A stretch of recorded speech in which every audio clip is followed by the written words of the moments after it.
Today's Ask the Doctor segment is all about liver disease, how to spot it, how to treat it. Dr. David Fettig from Brookwood Baptist Medical Center here to take your calls. Here's that number. Call us right now with any question you have about liver disease, 741-9272, 741-9272. And we were just talking in the break, liver disease is something that a lot of us just overlook.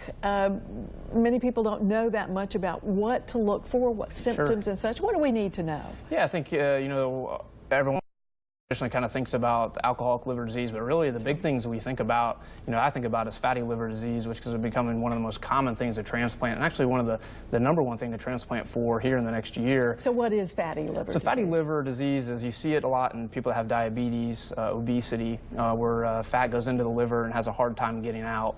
And so because of that, you develop inflammation. Inflammation leads to scarring, and then scarring leads to cirrhosis. And so a lot of times you don't have symptoms until you do have cirrhosis. And so one of the things that we try to teach, whether I'm talking to medical students or we're talking with primary care, is to look at labs. If somebody has risk factors, diabetes, hypertension, obesity, that they're evaluated. And of course, the new onset of the cure for hepatitis C and all the new drugs, it's becoming, a pretty popular topic. So many things coming. We have our first caller. Great. Melissa on the line. Melissa, what's your question for the doc?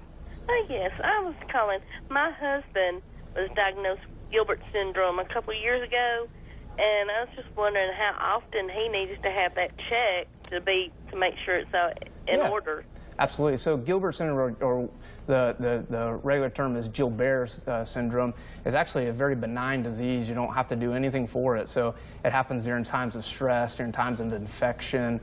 Usually one gets checked when they have gone to the doctor for some sort of inflammation or infection, and then they notice that one of their lab tests is abnormal. And so it's actually a benign condition. You don't have to do anything for it. You just let your doctor know that you have it, but nothing that your husband would need to do. Our next caller is Mary. Mary, what's your question for the doctor? Mary, do we have you? Yes. Go ahead and ask your question. Okay, I am 45 years old, and I had a hysterectomy at 35. And ever since I had my hysterectomy, I've been having medical problems. Well, the first one that come up was the liver disease. Could that be the cause of that?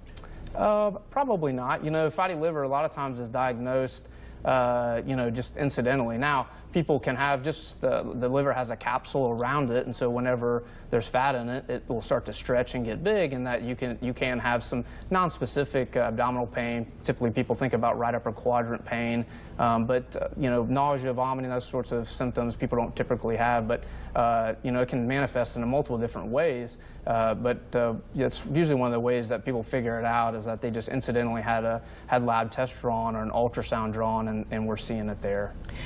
One more caller very quickly. Ann, we have you on the line. What's your question? Ann, go ahead and ask your question now. Do we have Ann? Oh, I'm sorry, we have lost Ann.